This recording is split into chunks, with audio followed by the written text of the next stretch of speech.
All right, ladies and gentlemen, this is episode 112 of the You, Me, and BTC podcast.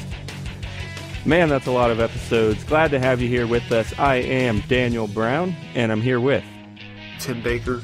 Yeah, I'm not the Dan Brown that you might think of who wrote the Da Vinci Code or whatever. Everyone's like, oh, it's that dude. You write about Catholic conspiracies, right? I'm the Catholic Bitcoiner. That's going to be my new handle. Nope, sorry, that's not me. But we also have a super special guest host with us today, Mr. Robert Genito, the CEO of wallofcoins.com. Mr. Genito, how's it going today? Not bad.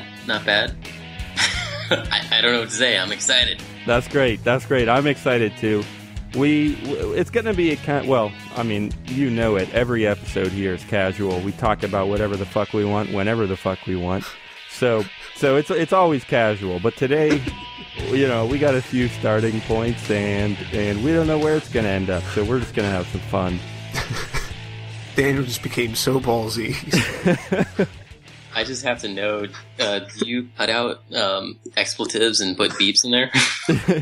Well, yeah. See, the thing is, our one rule on the show for expletives is the only person who's allowed to say "c***," and obviously that's going to be bleeped, because the only one who's allowed to say it is Tim. So anytime John or I says it has to be bleeped, because that's profanity. But if Tim says it, it's okay. Is that like a... I had no part in this. It just started... I said it once, and then ever since they like to say it and then just bleep it out post production.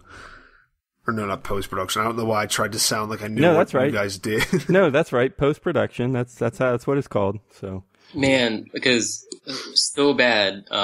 When Wall of Coins got released for Canada, like I always have these things that I really want to do, and I just always just hear back that like, hey, it's not a good idea. Like using Mr. Burns from The Simpsons, using Mr. Burns like image for Wall of Coins is like, no, it's not going to be a good idea. Oh, that would have been that great. will not sell well to people. That would have been excellent. Well, for Wall of Coins Canada, I so wanted to do a Terrence and Phillip kind of, introduction, like, oh, hey guy, hey buddy, how's it? Some expletives and some farts and, come to Wall of Coins guy and you can get your Bitcoin for free. Some sound like. But oh man. I don't know, I guess there's trouble if you try to have fun with things. Yeah, copyright for the win.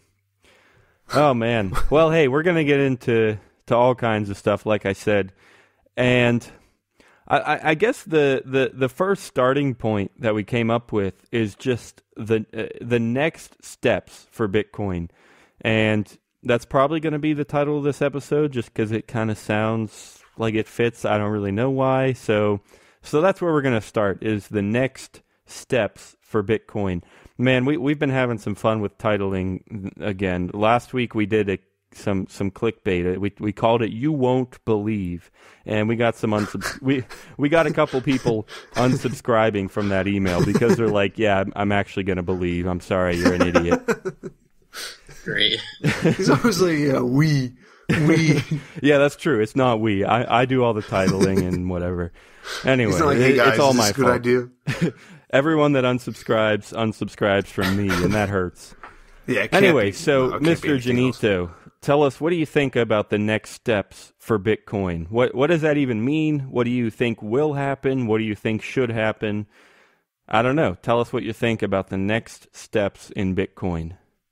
Not to break your heart here, but I definitely believe that just like people in the early internet days, no one really grasped how dramatically it was going to change people's lives. And I really believe, though we can sit here and talk about what looks like the best next places that technology can move, ultimately, I don't think anyone in humanity on Earth really truly knows how this is going to affect society. The next steps, it's quite clear for the next steps, is making Bitcoin much more accessible. There's been a lot of companies dealing with making Bitcoin more accessible to people. A lot of companies working hard to make Bitcoin much more liquid. And definitely the next spot where it's at to help those is developer integrations. All right. Yeah, so can you tell me what you mean by that, developer integrations? You just mean, I mean, to me, I'll tell you what it sounds like, and you can tell me if I'm if I'm right. But is that just getting anybody online, any retailers, anyone who's online, getting them easy ways to use Bitcoin? Yeah, good question. So developer integrations, I only know of two companies, only really a handful of companies that are creating words to describe this. But developer integrations is basically, you have Gladera calling it on-ramp services to the Bitcoin ecosystem, and you have Genitrust, the creators of Wall of Coins, calling it plug-and-pay finances. So plug and pay, just like plug in and everything's easy. And Gladera is talking about, on-ramp services, which is all basically saying we have all these Bitcoin wallets and all of these services that Bitcoin wallets can connect their user with instantly to, once you get your wallet set up, there's tons of questions. Well, okay, how do I load my wallet with Bitcoin? That's a developer opportunity. Okay, how do I buy stuff and pay for it? That once again is a developer integration opportunity, and et cetera, et cetera. Okay.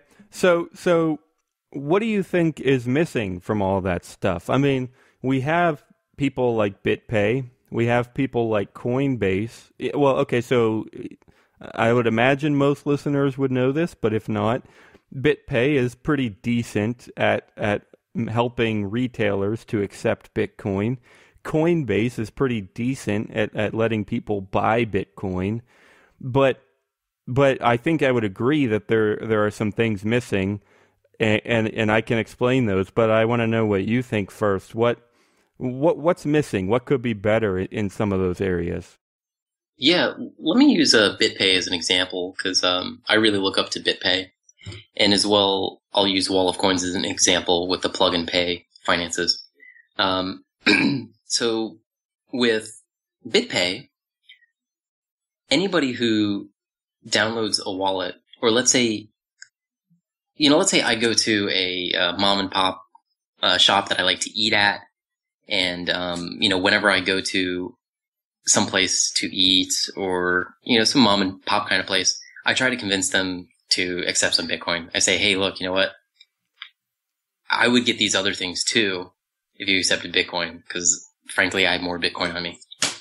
And the biggest problem there is, okay, I'll have some people tell me, well, sure, all right, why not? I've heard about Bitcoin and I've been trying to figure out how to get some. I'm like, really? Okay. Yeah. I love those people. Then, and then the problem is they download a wallet, but they don't exactly for their business, they want their local context of US dollar. And so let's say they download on their iPad point of sale system. Let's say they download, Airbits or something like that. And Airbits is a company, as you know, that has realized, oh, this needs to happen, and that companies need to integrate with other services. So instead of me digressing, once a merchant that I like downloads Airbits, Airbits could have integrated with BitPay if BitPay allowed developers to integrate with their business. So the merchant downloads a wallet, and then after downloading that wallet, they're instantly able to get some Bitcoin and then know that they can later set up their account to get that into US dollar, because that's what a lot of these businesses want. That's one example. Yeah. I mean, that's definitely true. We obviously we would like someday for most people to just be using Bitcoin. Although that's actually something we should get to in a minute about the whole issue of should it go mainstream or not, because we had an interesting show about that recently. So we'll get to that in a minute. But still, in general, I think we'd all agree that we'd like most people to be using Bitcoin. But at the same time, that's just not practical for most merchants. They need dollars. That's how they work. That's what they use.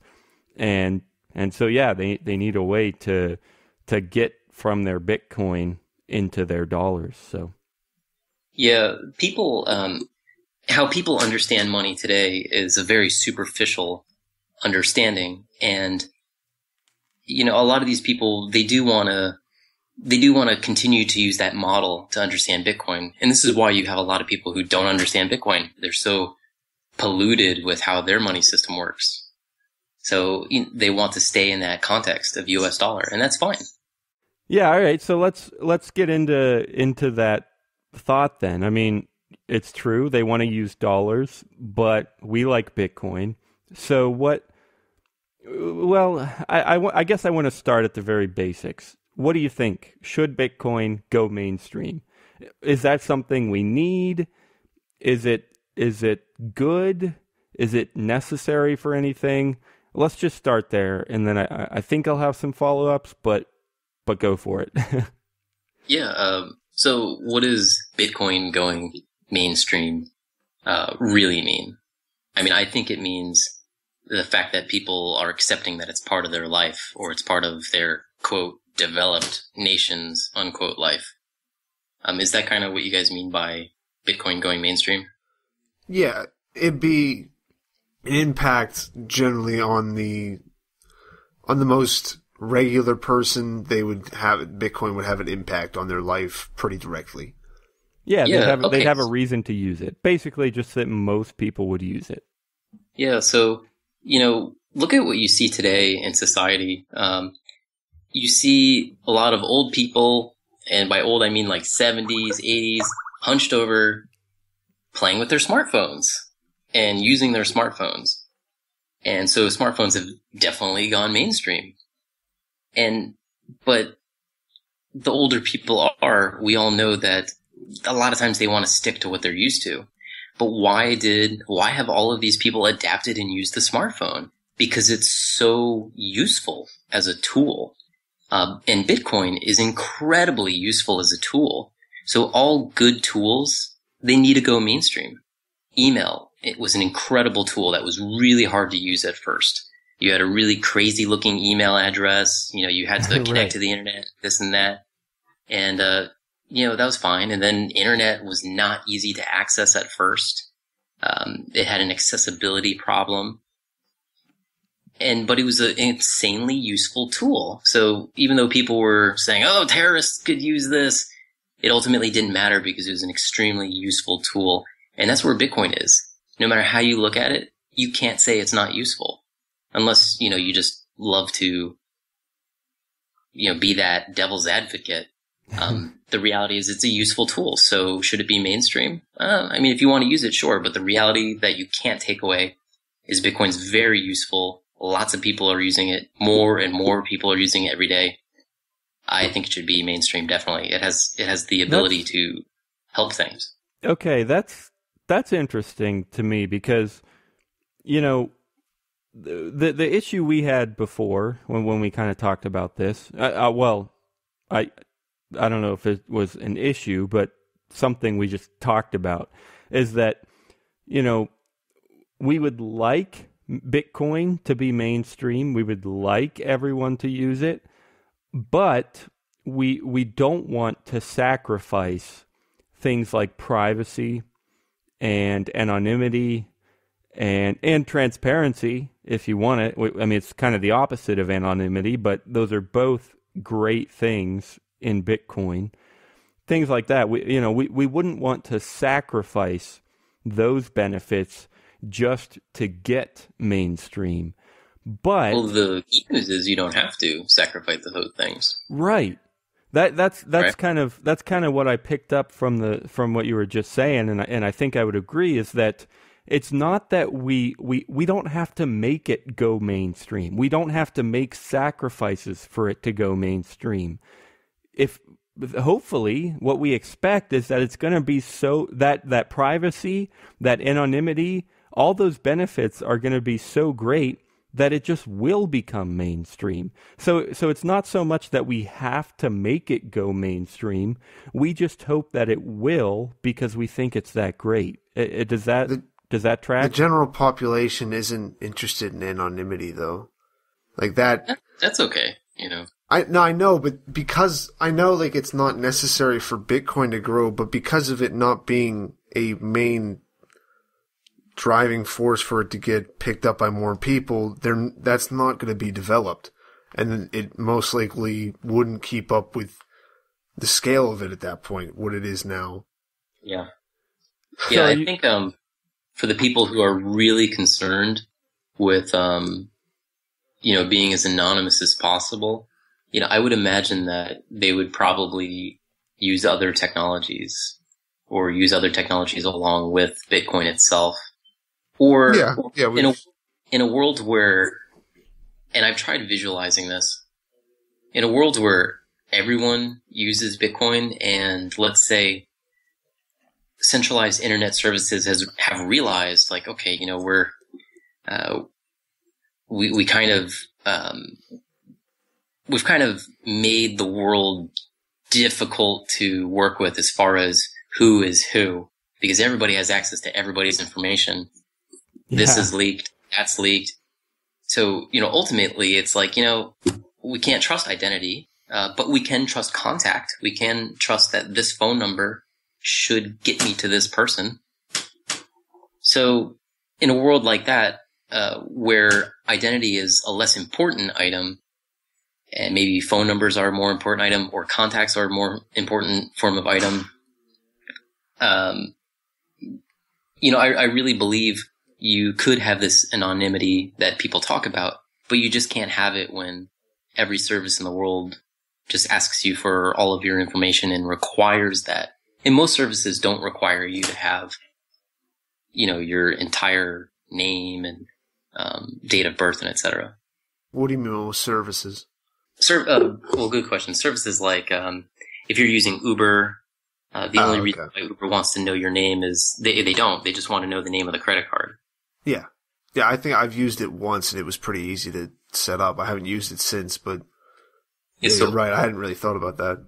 Ultimately, if you have a credit card, a credit card can be considered a form of identity. It is something that banks will accept as a form of identity. If you have that at some account and then you use Bitcoin with that, okay, so now you have a possible identity connection. Yeah, that's actually a pretty good point. I mean, most people or services that are online, if it's like an online game, if it's like Amazon, I mean, Amazon doesn't care what your name is. They just ask because they need it for the credit card. Or an online game that you're subscribing to, they don't care who the hell you are. They just, the only reason they might betray your privacy is because of payments, because of credit cards. And I never thought of that so specifically before, but it is a really good point. I mean, payments, money is a gigantic part of where the information and identity and privacy is all just thrown to pieces. Yeah. Good point compiling that together. Not that I had pointed any fingers, but it kind of makes sense that identity or privacy has kind of been hacked apart, or privacy has been a concern, is really because of how people insist on using a form of payment that wasn't meant for the internet. Right.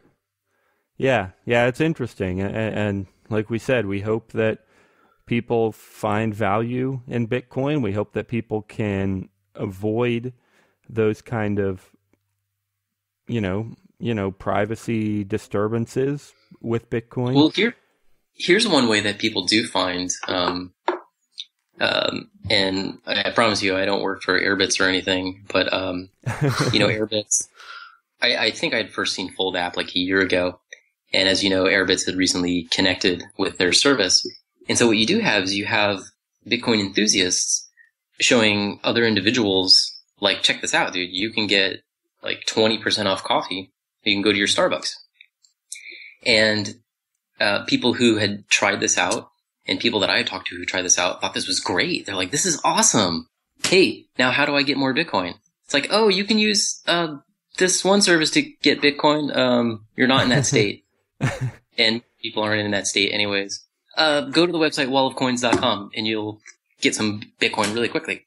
So, okay, somebody who's already excited, like, oh man, I'm going to get 20% back from all of my Bitcoin experiences with Starbucks, or I'm going to get 10% from Target, or I'm going to get X% from Purse.io, or I'm going to get this percent, or hey, there's all these discounts for me because that business doesn't have to use this really expensive payment services. So people love their value to go as far as possible. It makes them feel good, like they're completing something, they're being efficient, and so when you have plug and pay services like Wall of Coins, wallets can connect to our platform and give somebody a very easy way to acquire more Bitcoin to get their Starbucks fix, because they may as well buy more Starbucks because they get 20% off.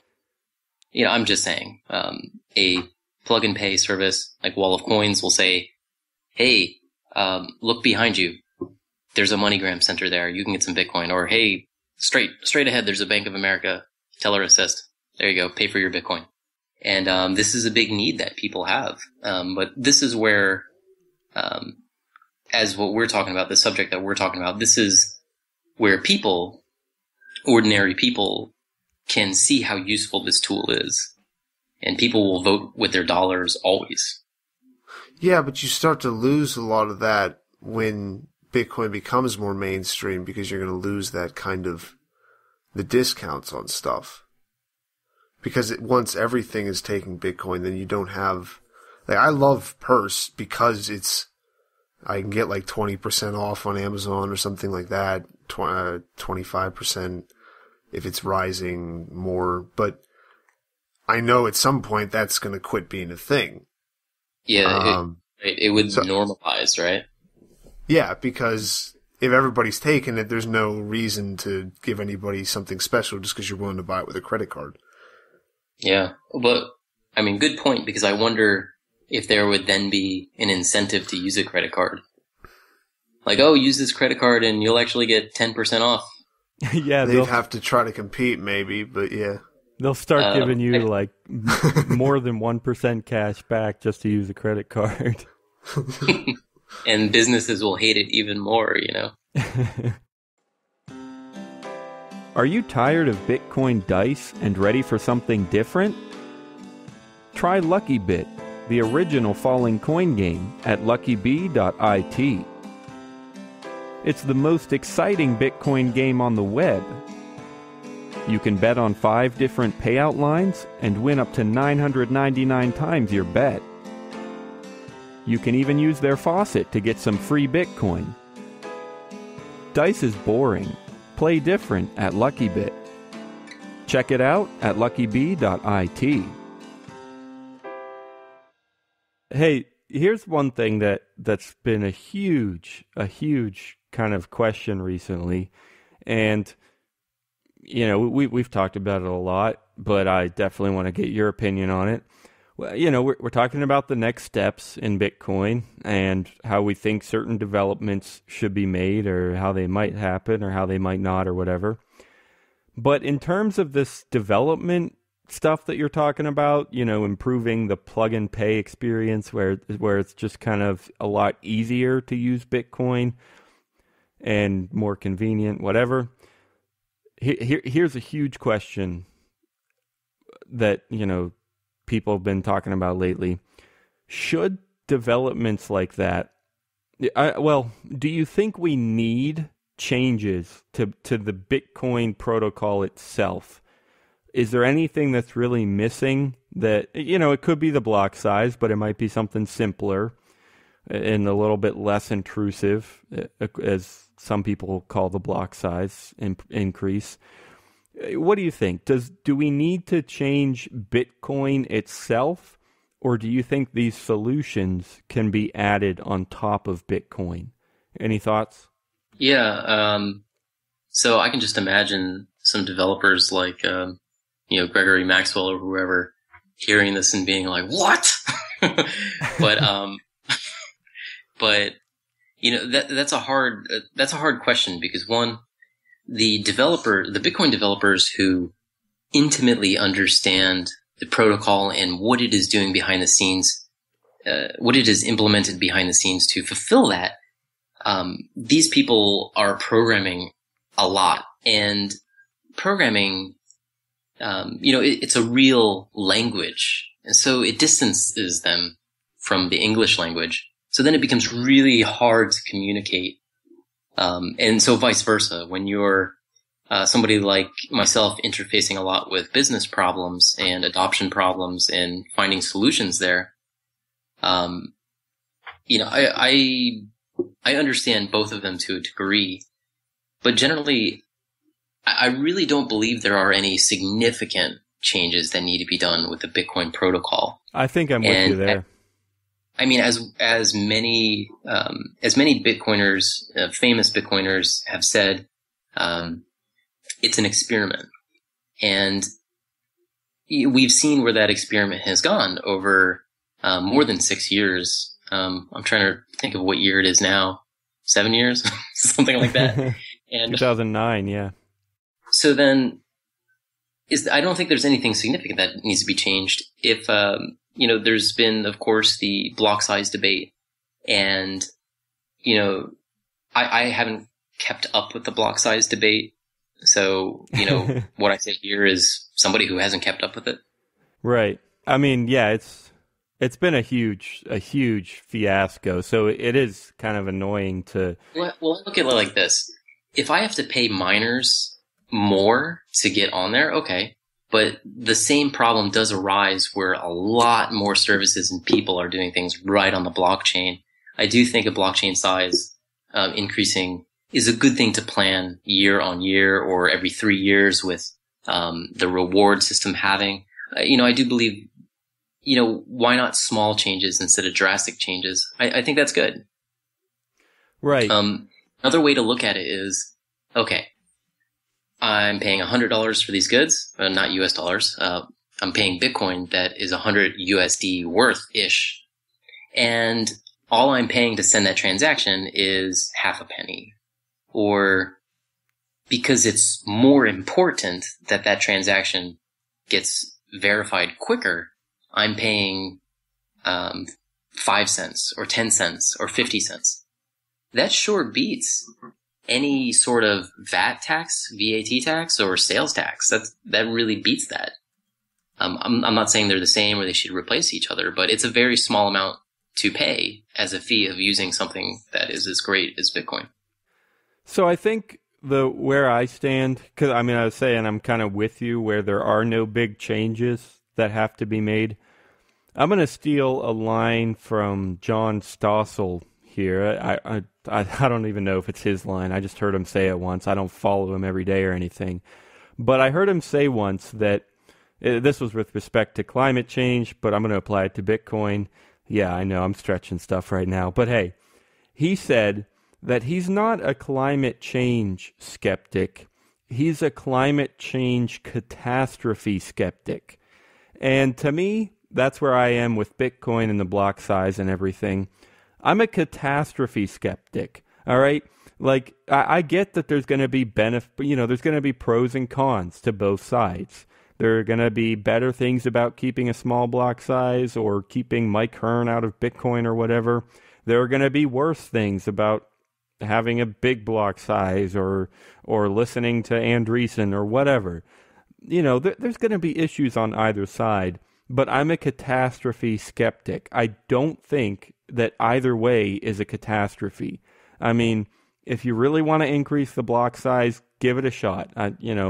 Maybe it'll ruin Bitcoin, but I highly, highly, highly, pretty much as certain as I can be, I don't think it's going to ruin crypto in general. And same deal if you don't change anything about the Bitcoin protocol. It might become slower, it might become tough to use, maybe, but is it going to be a catastrophe? I don't think so. So, yeah, anyway, that's where I'm at. I promise you this metaphor I'm going to give you is related. This is completely related. We love,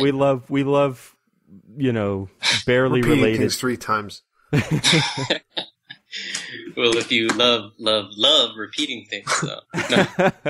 So I had, an iPhone 5, years ago or however long ago it was. And my friend, he told me that the iPhone 6 was going to have a much bigger screen. And that was quite a catastrophe. The iPhone 5 was already huge as hell. Like, how is my thumb going to navigate this? How is blah, blah, blah. Okay. Whatever. I have an iPhone 6 now. Cool. They have a technology where I can double tap and it helps me reach or whatever. But the point that I'm bringing here is I think it's obvious that people can be very fearful, and anything that's an emotional response with media is just great. It's been proven to make good media, and so, or it's been proven to capture your audience. Just like movies that can make you feel something, people appreciate that. And I think just like what you're saying, with climate change, with Bitcoin changing block size, with the fact that Apple made this phone way bigger, it's not the end of the world. And, stop being so damn fearful. Right. Yeah, I think we have to give John Stuart. He's not here today. I meant to say at the beginning that Mr. Genito is kind of... Daily Show? Yeah. Yes, we're supposed to have John Stewart on today. He quit the Daily Show. He's kind of trying to find more work, but he was not able to get on here today. We're sorry to all the people who expected him. That's all right. You get Rob Genito instead. Much better. No, I do want to give John Stewart some credit for some thoughts like these too. I mean, he's been saying for episodes and episodes now that, it's like, guys, it's not that big a deal. Just chill out. Who cares what happens? He's like, I remember him saying once how like he thinks people are more resilient than we give ourselves credit for, and we freak out about stuff, but we should be saying it's not that big a deal. So I think don't remember this at all, but no, I do. I remember it fairly specifically. So I mean, I have to edit every episode. I have to listen. See, that's what you don't understand, Tim. I have to listen to everything you say twice. I have to listen to everything you say twice. But all right, I know John. He's not one to say, don't worry about stuff. Well, so I see, I just made this connection that, Daniel, when you say you have to hear it all these times, that's because you're editing audio, right? Yeah. He just hears it over and over and over and over and over. Yeah, so you really heard what he said then. I don't put much trust in his memory, though, because I feel like he just does it like a robot and doesn't really pay attention. It just goes, no, cut that, get rid of this. Well, to be fair, the worst part of it all is that I have to listen to myself twice. That's a painful experience. Like, why did I say that? So, I remember, John and, how do you say it? I'm not good at remembering exact words or exact this, but I always remember the emotion. So sometimes I have to tell somebody the emotion, and they're like, okay, I think I'm following you, Robert. And the emotion that I remember from John is almost like this emotion of somebody deeply sighing. Like, yes. Yeah, that is. Yeah. You know what? I can see that. That's him. Like, just relax. You're driving me crazy. Yeah, I mean, every time, and again, this is my editing experience, that this all comes through. Every time he's thinking about what to say, that's exactly what he does. He's just like, guys, come on, like, I just don't think that's right.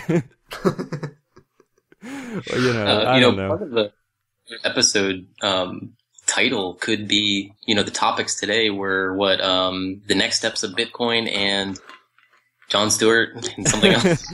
Yeah, that's good. Yeah, we'll have to tell him. He'll have to listen and he'll have to listen to us at least once. So maybe. Oh man. Well, hey, I want to talk before we wrap up. One thing I think we got to hit is kind of what you think about the morals and the values of Bitcoin. But actually, I'm going to turn it over to Tim for that. What do you think about the morals and the values of Bitcoin, Tim? And what do you think Robert thinks? First, I just want to congratulate you for that transition there, Daniel. That was just an amazing feat right there, because I had no idea how to do it. Are you being serious? Yes. No, All right. Daniel. That was like, it's like smash, like, no, everybody stop talking. No, that's what you got to do, though. I thought it was good, actually. I was like, oh, wait, we're talking about something else? I thought it was a great transition. Really. I mean, that's the best you can do when you're, I mean, we're not actually live. I know, I was sitting there trying to like figure like, how do I switch this? Yeah, we're not actually live, but we've cut our editing down a ton. There's barely any editing. Yeah, I feel bad when I make Daniel have to redo stuff, but then sometimes I just do it anyway. But here's the like thing. This, case in point. That's what you have to do when you're live. You can't make a transition if you don't have one. You just have to say, well, hey, the thing I wanted to talk about next is this. So what do you think about this? And there it is. So anyway, go for it, advice Tim. That's advice of the day from Daniel, already there, so he doesn't have to give it. Hopefully he forgets about it today.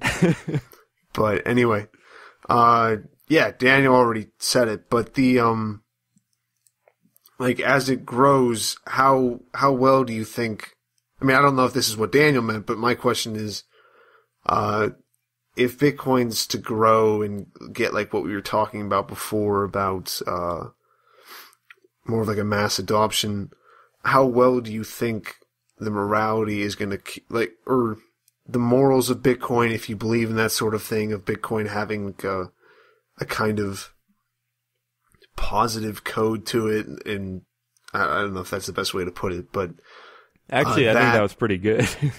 Really? Okay. It just felt clunky, but anyway. I mean, the thing is, it's hard to say the word morals, because then, I mean, a lot of people have trouble with that word, because, you know, people argue about morals. It's kind of hard too, just with it, because you're trying to apply it to a program. Well, but, yeah, that's true too. Yeah. Bitcoin's people think Bitcoin is good. Yeah, for what certain most reasons. people would consider their good traits. How well do you think that? Yeah, thank you, Daniel. How well do you think those good traits are going to hold up to more people adopting it, more it being more spread out, probably more a little bit. I mean, it's probably going to be more watered down. I mean, not that like the internet, like you made the point about the internet being like it was a good tool and more people started to use it, but it's like you're more separated. We're more separated from the internet. So how well do you think that's going to hold up with Bitcoin if it's taken on by more people? So, it's like, let's take it back like this. The white paper for Bitcoin, while it, mentioned the intentions of Bitcoin and the functionality and how it would accomplish what it was doing, you got to think about what makes a certain technology awesome, and you have to just keep going with that. Like the internet, what makes it awesome? You got to keep focusing on that. Focus on that positivity, and things continue. Like with Bitcoin, the really cool part about Bitcoin that makes it work. I mean, there's so many cool parts, but one thing that you could call as a moral or a value of Bitcoin is transparency. Proof of work, and the ideas behind Bitcoin, which are available to everyone, non-discriminatory, and the transparency one is a good thing. So when you look at regulation, why or what is regulation? Bitcoin regulates itself. So what is regulation? Regulation is regulating companies that work with Bitcoin. And we've gotten to this, regulation debate, which is over really, or you could say it's over, or you could say it's still going, because many companies were not aligned with what made Bitcoin awesome. For example, recently, I mean, everybody knows, of course, about the Mt. Gox thing, and then recently you have with Cryptsy what happened. That lack of transparency is how something like this grew out of proportion, and people who worked for the company suddenly found out that they weren't working for the company anymore. So this lack of transparency ended up getting into bad things, you could say, and then it put a negative light into certain people's mind of Bitcoin. Bitcoin's not going to go away because of it, but you might be able to argue that the momentum could get slowed down. So I'm not sure if that really answers your question, but I think that's something to really keep in mind, is if you have companies that are very transparent about what they're doing, like even posting their HD wallets, public key, or listing all of their deposit addresses, this is better trust in the human entity of Bitcoin, which are the services helping other human beings get into Bitcoin. Well, I think, yeah, that's something that's kind of up to us and just the users of Bitcoin to kind of... Correct. Not, like, we have to demand or vote with our money for those companies to do that, yeah. Correct. Yeah, absolutely.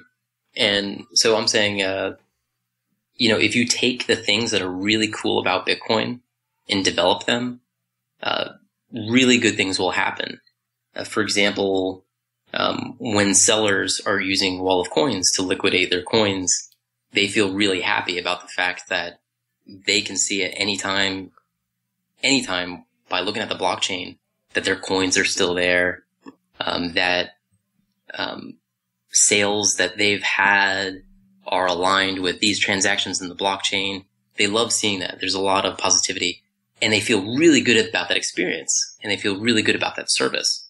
So by Wall of Coins being aligned with that transparent nature, not only is Bitcoin cool, but that cool thing about Bitcoin, the user now appreciates.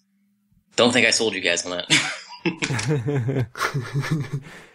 No, I think I know what you mean. I mean, it's kind of like Bitcoin could be used as a tool to show people that there are benefits to privacy or to transparency and stuff. And like we said at the earlier in the show, we were saying that, I think you said, Tim, that, people, the average dude doesn't appreciate anonymity. But if we show him with Bitcoin how it can happen and how it has benefits with anonymity or with transparency or with whatever, then he might come to appreciate it. Is that what you're saying, Rob? Well, I'm also saying, that's part of it. There's really a lot to this. There's a lot of maturity to this. Let me give you another example.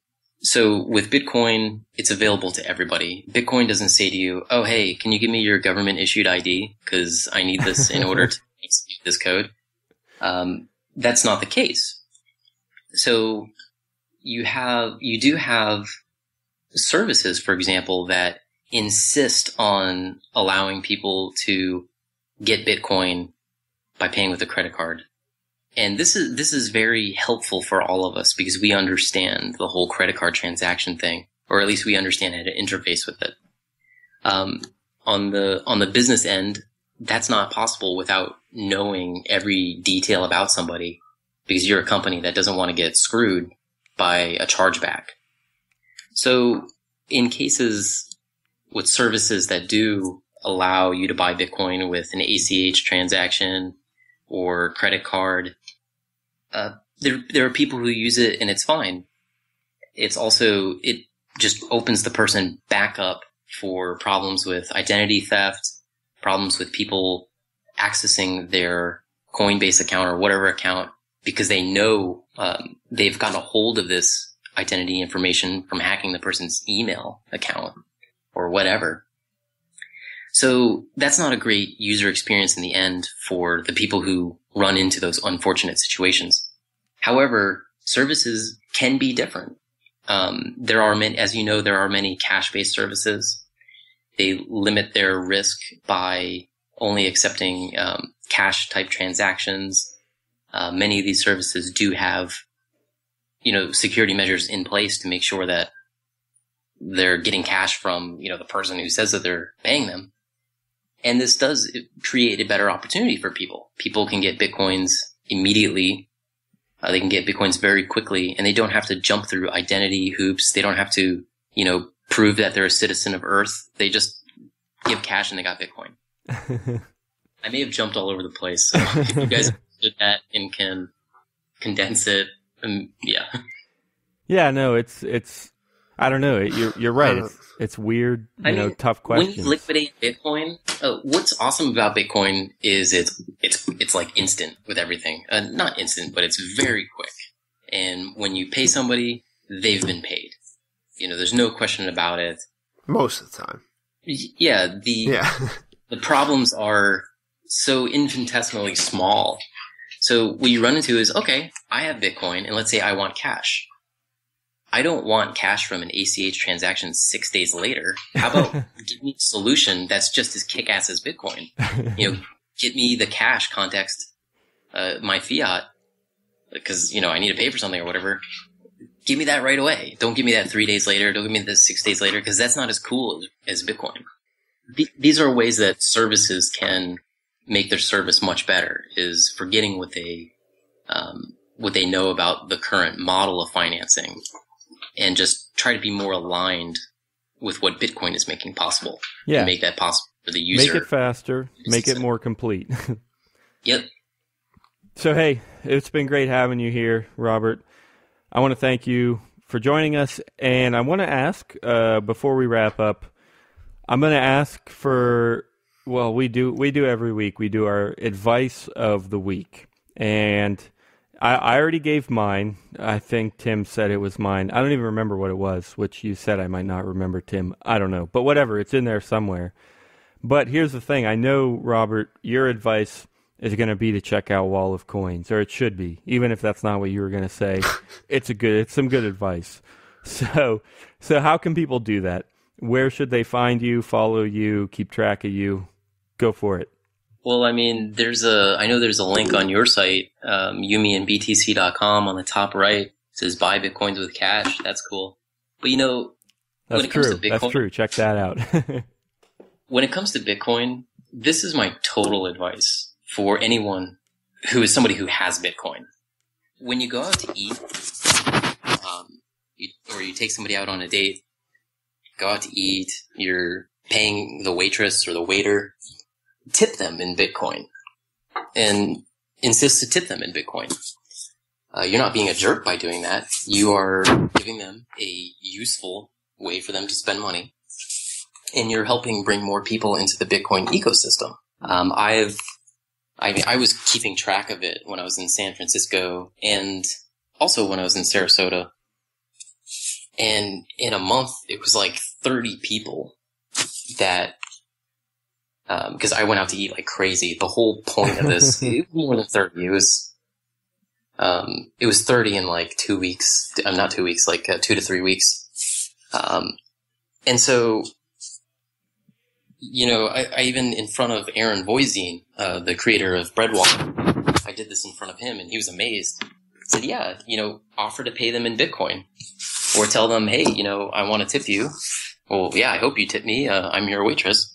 But you tip them, and you tell them that you're going to tip them in Bitcoin. They pull out their phone, or you tell them, go on in the back and, download Bitcoin wallet for your Android phone. When you come out here, I'll pay you. And waiters, waitresses, they're very receptive to this. They'll do it. They're not going to look at you like, dude, you asked, just give me cash. It's a tip. It's gratuity. Yeah. And out of everybody I've tipped, everyone has accepted this to me, except 2 people. One was just very rude and, here, let me teach you how to write in a tip and sign your name at the bottom. I was like, cool, I'll write a 0 and I'll write my name. I didn't say that. But the other person said my phone died. And I ended up going back there and getting her as a waitress. She's like, oh, hey, you're that guy that had like that electric payment thing. Yeah, I mean, regardless, whether for better or worse, you do become the Bitcoin guy to both the waitress and the date you took.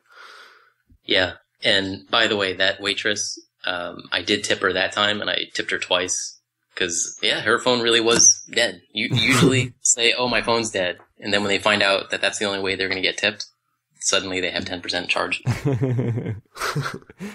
Yeah, well, I gotta... wait, I might have a little bit left. I gotta be honest, that surprises me a little, but that they'd be so interested and receptive. But I'm so glad it's the case. I mean, that is a little bit surprising for the general waiting population. Like I'm part of it. That's just what I mean. Like I'm around those people. I know they're kind of bad sometimes. Like they can be some cunts sometimes. Wow, I had to throw it in this time. I mean, it was. Like, at first, I'm a shy person by nature, actually. And it was kind of awkward at first, but I was like, you know what? I'm out here in San Fran. I don't feel like making any of my food or anything. I'm just going to eat out. Maybe I can just continue this. And it got easier. And a lot of people were very open to it. They had questions. They were curious. Some people were like, oh, that's that drug currency. Or some people were like, oh, you know what? I heard like this is the next thing in the future. And it's like, awesome. Let me try it. You know, and one guy at a barbecue place when I was eating barbecue kind of food was just like, you know what? That Bitcoin thing, my brother and I, we wanted to figure out how to get that. I'm like, oh my God. For a second, I thought this was going to go really bad, this conversation. Oh, man. But yeah, people would be surprised. Tip your waitresses and waiters with Bitcoin. That's my advice. All right. Yeah. Yeah, go give it a shot. I should do the same sometime. And Tim, it's your turn. Any advice for the day? Well, since Daniel used and tried to include into his advice into Robert's I still don't even remember what my advice was. Into Robert's advice that you should check out his site, I will give our advice to check out our site. Okay. And comment and give us feedback on this episode and past episodes. And also to just have a good week. If your weather's as bad as it is here, which it isn't that bad. If it's worse, I feel bad for you. But I'm in Arizona now, so it's like 80 degrees out. It's great stuff. Yeah, if you're not where Daniel is, we're recording a little bit early in the week. So, I mean, it's still not going to get to you until later, but still have a retrospective good week. Enjoy it retrospectively and feel good about yourself retrospectively. Hey, anything, Robert, before we wrap up? Oh, no. I thank you for contacting me about talking about Bitcoin. I appreciate it. Yeah. Well, yeah. And I definitely would second Tim's advice. Check out me and btc.com or on Twitter. Yeah, I guess I never said what we were called. Well, hopefully they know. Hopefully actually, no. You know what? I hope like only 10% of them know, because that would mean 90% of them are new listeners. And I'm okay with that. That's a very good way. Yeah, that is a good way to look at it. See, Daniel's already having a retrospectively better good week, but he's doing it for a future thing. Yeah. Anyway, yeah. Hey, thanks again, Robert, for being here, for filling in for John Stuart. And all of the music in today's show was from John Stuart, even though he's not here. And actually, though, I don't know, Robert, you said you used to be a drummer, right? So you could give us some music instead of John, right? Yeah, it's crazy stuff that I was a part of that is interesting and entertaining. All right, well, I don't know whose music is going to be playing right now as we close the show. It'll be either Robert's or John's, so either way, it'll be great. Thanks for being here. It'll just be a bunch of blast beats and stuff. me, and btc.com, and tune in next Thursday for another great show. Peace, guys. Yeah. Bye-bye, everybody.